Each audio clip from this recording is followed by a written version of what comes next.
Hello, and welcome back to the show. This is the second episode of our third installment in our Missing in the Pacific Northwest series. Last episode, we covered cases from Oregon and British Columbia, and today's episode takes us to Idaho and Washington. Roxann Tolson was born on December 29th, 1959. She had a big, bright smile, much bigger than her tiny frame of 5'2" and 100 pounds. Unfortunately, I don't have any other background information on Roxann's childhood or really anything about her life before her disappearance. Roxann and her husband William had been married for 25 years and were living in Post Falls, Idaho at the time of her disappearance. Roxann had a history of mental illness and had been prescribed antidepressants and narcotic painkillers. According to Roxann's husband, he last saw his wife at their home on August 14th, 2005. He claimed he left to run errands, and when he returned, Roxann was gone. But William didn't report Roxann as a missing person. He waited 4 months until January 2006 to report his wife missing. And even then, William only reported Roxann missing because one of her relatives was concerned that they couldn't get a hold of Roxann. According to William, he and his wife were having marital problems when Roxann disappeared, so he thought she'd just left of her own accord. If you're thinking that William is sus, I'm about to tell you even more red flags. Shortly after Roxann's disappearance, William had a yard sale and sold a ton of Roxann's belongings. He also sold Roxann's car, emptied her bank account, and continued collecting Roxann's Social Security disability checks. William was interviewed by police when he reported Roxann missing, and he continued to dig himself into a hole. He gave inconsistent statements about his wife's disappearance. At one point, he claimed Roxann had packed her things into garbage bags before leaving, but that didn't really make any sense because William literally sold all of Roxann's things, including the stuff she probably would have taken with her, like clothes and makeup. In February 2006, William and his and Roxann's son, Larry, were charged with filling Roxann's prescriptions without authorization while Roxann was missing. Both men were sentenced to probation. Larry provided a lot of information to investigators about his parents' relationship. He said they had a quote unquote good marriage, but there was domestic violence, and he'd had to defend his mom from his dad several times. By 2005, the marriage was quote unquote severely strained. Larry was an adult by this time, and he said there was quote nothing keeping them together anymore, end quote. He knew shortly before his mom went missing that his parents' marriage was likely over, which he probably assumed meant a divorce at some point. One of the most telling things that Larry shared with investigators was that his dad never looked for Roxann. Not during the 4 months when he was the only one who knew she was missing, not after he reported her missing to police, never. Larry also said that William's mental condition deteriorated after Roxann went missing, and William became severely depressed and addicted to prescription medications. Over the years since Roxann's disappearance, there were, of course, rumors and speculation specifically regarding William and what he may or may not have done to Roxann. One of these rumors was that Roxann's body had been placed under cement. And this wasn't just some random rumor. William's brother actually owned a concrete business, and William had worked there for a period of time, so it wouldn't be out of the realm of possibility for the rumor to be true, given William's ability to access cement or concrete. Roxann's home, backyard, and, quote, other locations associated with William, end quote, were all searched, but there was no physical evidence linking William to anything, nor was there anything found to confirm that a murder actually took place. Despite that, police and Roxann's son Larry believe that Roxann is deceased. Larry believes his dad killed his mom, but he doesn't think the murder was premeditated. Instead, he believes the murder was a crime of passion. Unfortunately, William died in 2014, taking any secrets he had about Roxann to the grave.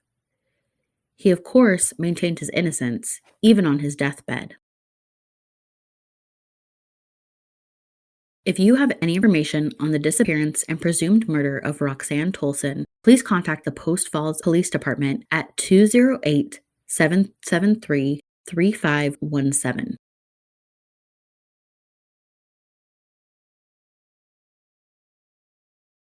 For our next case, we head nearly 5 hours east of Post Falls, Idaho, to the city of Puyallup, Washington. This is the disappearance of Misty Copsey. Misty was born on March 10, 1978, to parents Diana and Buck.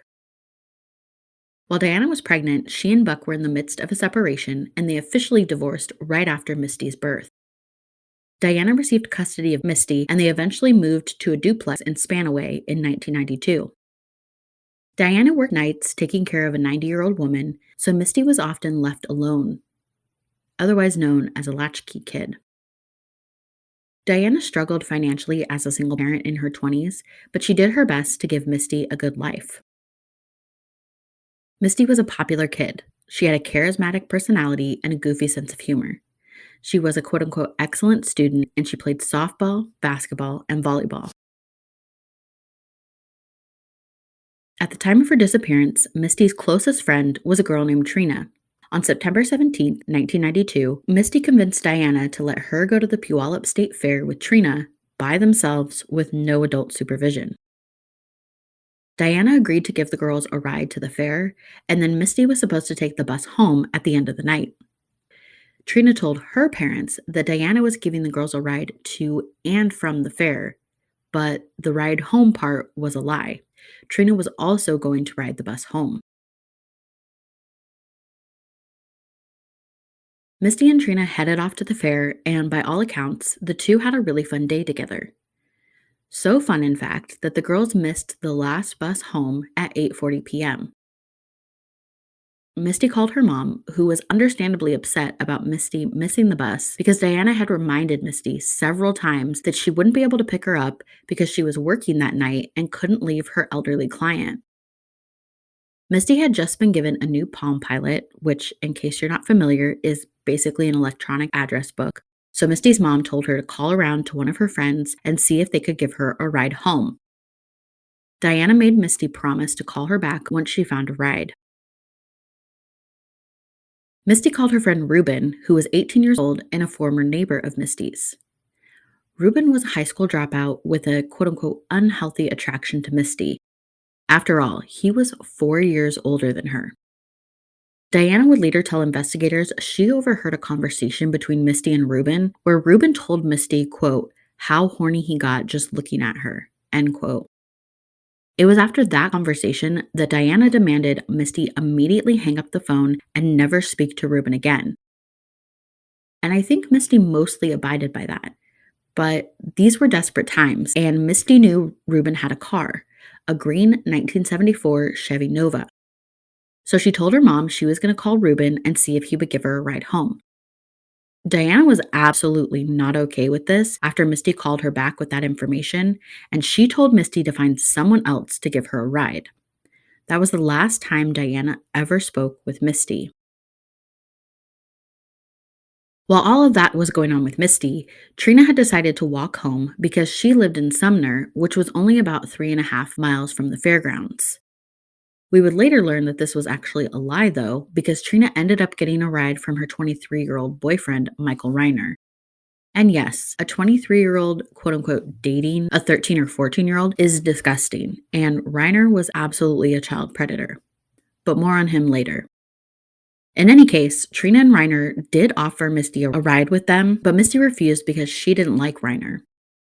So Misty was left to walk 8 miles to her home sometime after 8:45.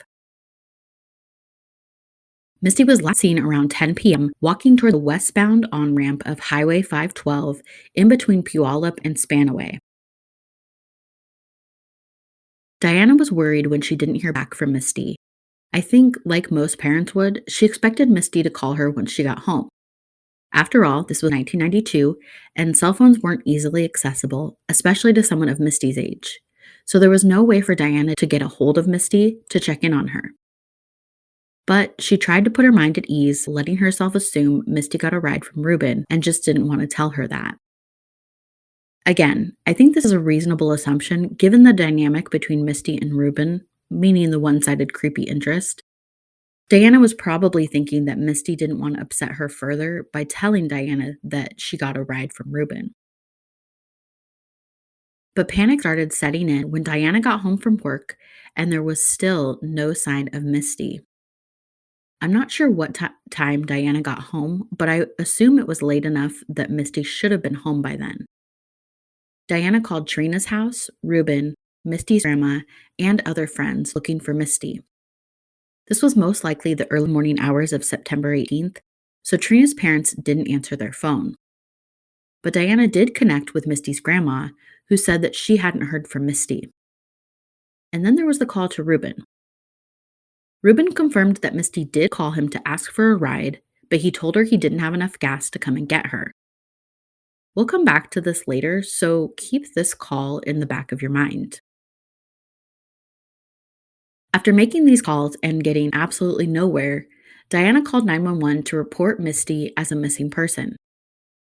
And she encountered the stupidest and most incorrect information an operator could ever give a family of a missing person. Diana was told she'd have to wait 30 days before she could report Misty as a missing person.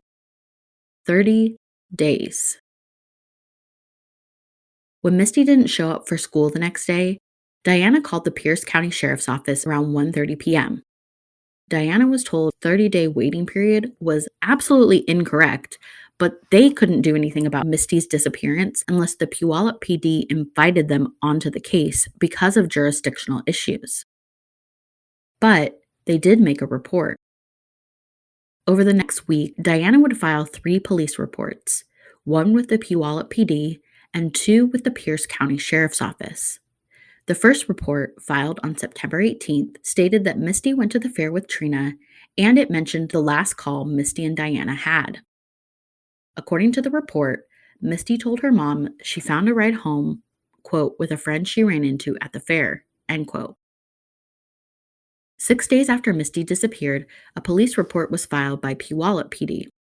There was no mention of Misty's call to her mom, nor was there any mention of Misty getting a ride home from a friend. There were more details about Trina, though. The report stated that Trina walked home from the fair, which we know is inaccurate. The last report was filed on September 24th and was really more of a follow-up report to the one that was taken on September 18th. This report came from the Pierce County Sheriff's Office, and it referenced interviews with Misty's dad, Misty's aunt, and Trina's guardian. Unfortunately, the Puyallup PD was in charge of the investigation, if you can call it that. They were quick to classify Misty as a runaway, and there's a couple of reasons for this. First, a female classmate claimed Misty called her 2 days after she disappeared and claimed that Misty told her she was quote-unquote okay. Another classmate claimed that she saw Misty on September 28th. The second issue is that Diana had filed a missing persons report earlier that summer after she was unable to find Misty for some period of time.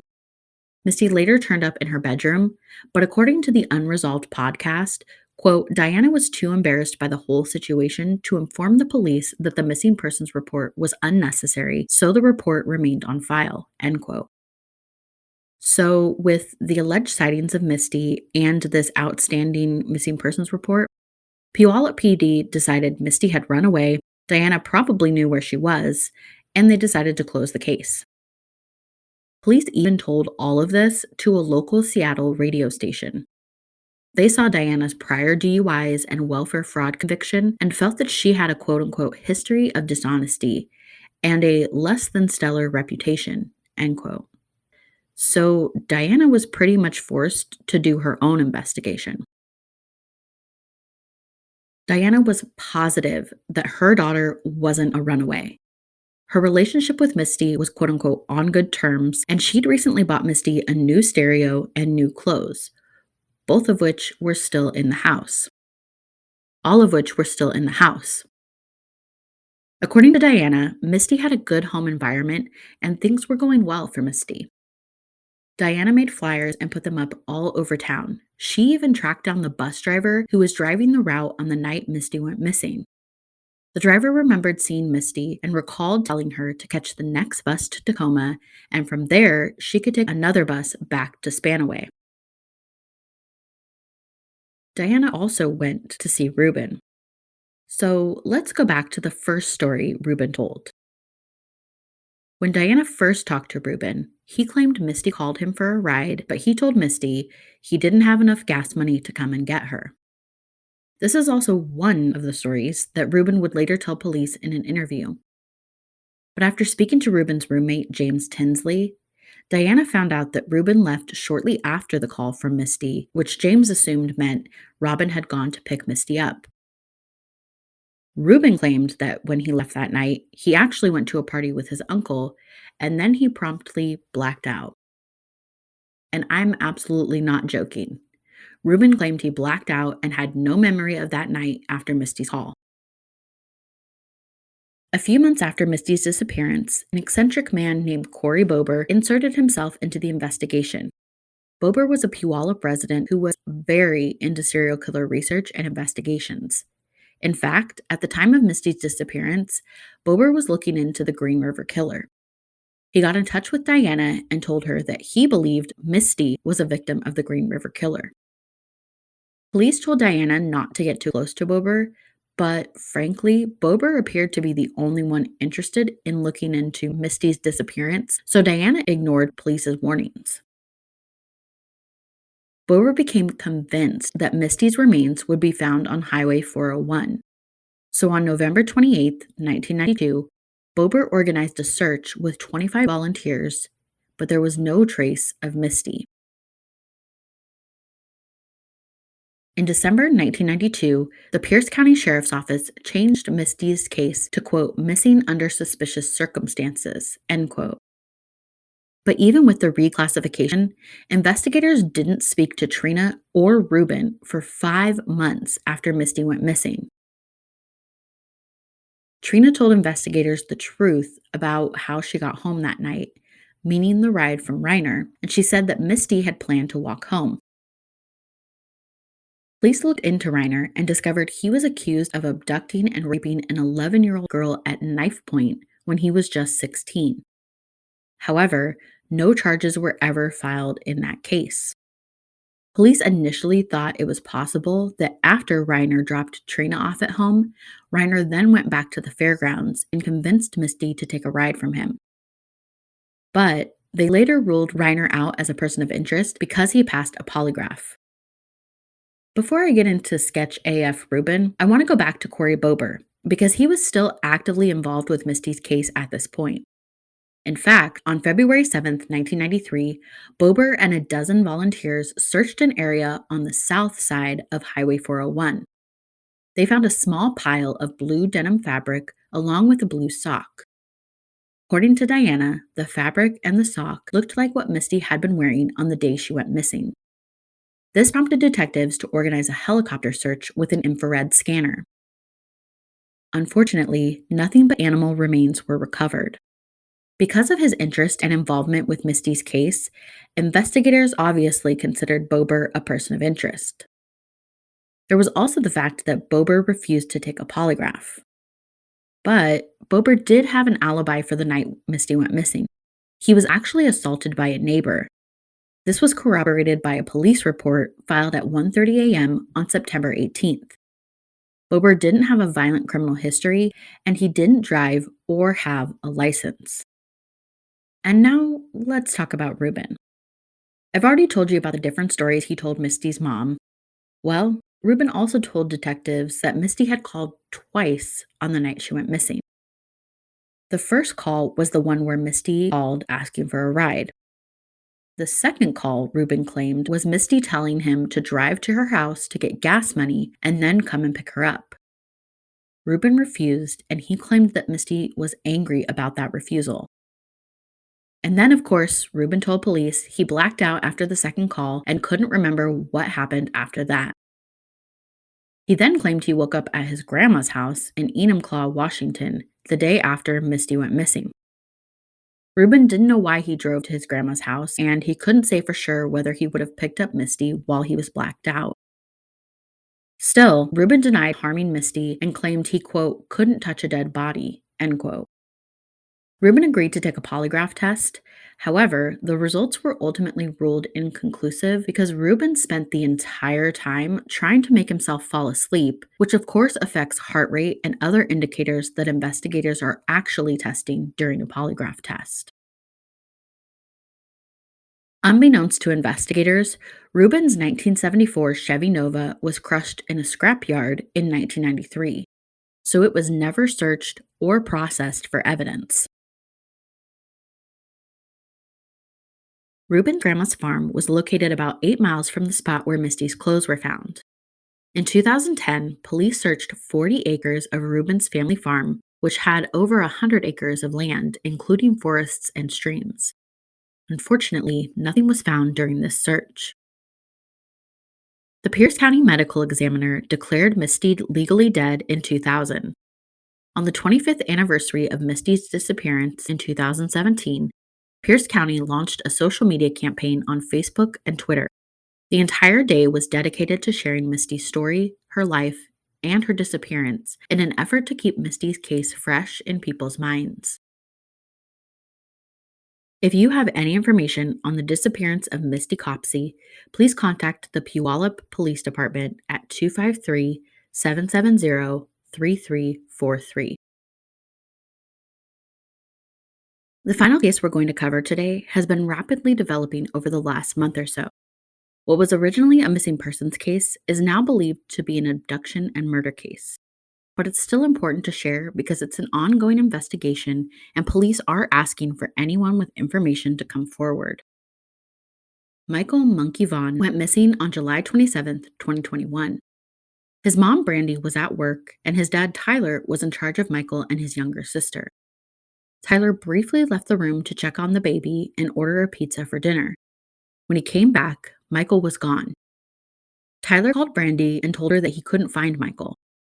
Brandy said she could hear the fear in Tyler's voice, and she immediately left work to come home. By the time she pulled into her driveway, police and neighbors were out searching for Michael in nearby streets and fields. Searches continued until 4 in the morning. Michael was just 5 years old, and his parents believed he was out looking for older neighborhood kids to play with. Brandy and Tyler learned that Michael had gone door to door at several neighbors' houses looking for kids to play with.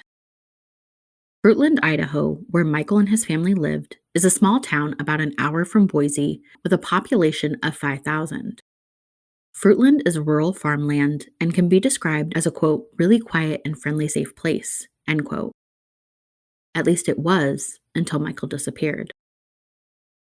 In the initial days and weeks of the investigation, more than 3,000 acres of land were searched using search dogs, drones, and helicopters. Michael led the dogs to the end of the street he lived on, quote, away from the farm field to the right of the house, end quote, and then abruptly stopped. Cornfields were harvested and cleared, irrigation drainage ditches were also searched, but there was no sign of Michael. According to investigators, these initial searches were, quote, methodical and thorough, end quote, and they would later claim roughly half the city had been searched in the days after Michael went missing. One major criticism during the initial stages of the investigation back in 2021 was that an Amber Alert wasn't issued. Quote, in Idaho, the first criteria for an Amber Alert is that there needs to be proof of an abduction, something top Idaho state officials decided was missing in Michael's case, end quote. There are 6 criteria that a case must meet in Idaho in order to be eligible for an Amber Alert to issue. First, law enforcement must know or have reason to know that the child was abducted. Second, the abduction has to have occurred within 12 hours of the request for an Amber Alert. 3, the child is under the age of 17. 4, law enforcement must believe the child is in imminent danger of serious bodily harm or death. 5, there must be enough descriptive information to believe that an Amber Alert will assist in the recovery of the child. And finally, the missing child must be entered into the National Crime Information Center. By November 2021, police started publicly stating that they believed Michael was abducted. However, at that point, it was too late for an Amber Alert to be issued. Police continued to collect tips and information, but basically everything died down after that. And that brings us to the most recent updates in November of this year and as recent as a December 1st press conference. Let's start with the November update. On November 12th, 2022, police served a search warrant on a home in Fruitland just 4 minutes from where Michael went missing. According to investigators, they received a tip leading them to this house. The person providing the tip stated that Michael's remains might be found behind this house. Investigators brought excavation equipment to the property, along with a dumpster, and they dug up the top 3 to 4 feet of the entire backyard. This particular excavation took at least 3 days to complete. The couple living in the home doesn't own it, and police have said they're unaware of any connection between the Vaughan family and the couple living in the home. On November 14th, police arrested Sarah Wandra on a single charge of failure to notify of a death. According to Idaho law, this is a felony charge that is, quote, triggered when a person's failure to report a death is based on their intent to conceal the manner of death, end quote. This charge carries a prison sentence up to 10 years and a fine up to $50,000. Basically, we found out through Sarah's arrest that she was the one who provided the tip to police about the possible location of Michael's remains. She had specifically implicated her husband Stacy in Michael's death by telling police that her husband allegedly buried Michael in the backyard by the shed. Although she claimed her husband buried Michael's body, Sarah said he wasn't the one who actually murdered Michael. She told police, quote, a man identified only as Adrian had been the one that had done it, and he was scared to tell anybody, end quote. Sarah Wandra was held on bond and didn't enter an initial plea at her first hearing. Sarah did tell the judge the allegations against her were quote-unquote not correct and claimed she didn't do anything wrong. Sarah denied any involvement in Michael's disappearance and presumed death. She told the judge, quote, she definitely did not kill that boy, and God already told her who did it, end quote. Sarah has since been ordered to undergo a psychiatric competency evaluation, and she's been declared mentally unfit to assist in her own defense. The most recent update came just days before recording this episode, after police held a press conference on December 1st. Investigators stated they strongly believe, based on the evidence, that Michael was abducted and is deceased. However, the whereabouts of his remains are unknown. According to investigators, cadaver dogs alerted to human remains during their search of the backyard at the Wander home, but Michael's remains weren't found on the property. Police identified 4 persons of interest in Michael's case, including the Wandras. The other 2 men are Brandon Shirtliff and Adrian Lucene. Could this be the Adrian that Sarah was referring to when she talked to police? Both Sarah and her husband Stacy are in custody. However, Shirtliff and Lucene, who were both staying with the Wandras at the time of Michael's abduction, returned to their respective home states sometime after the disappearance. Shirtliff is believed to be in North Dakota, while Lucene is believed to be in California or Toledo, Ohio. Police have asked both men to come forward and share any information they have about this case. Investigators also told the public that additional evidence inside the home was also gathered, but they've been tight-lipped about the specifics of what they actually found. Anyone with information regarding the disappearance and presumed death of Michael Vaughan should contact Fruitland PD at findmichael@fruitland.org.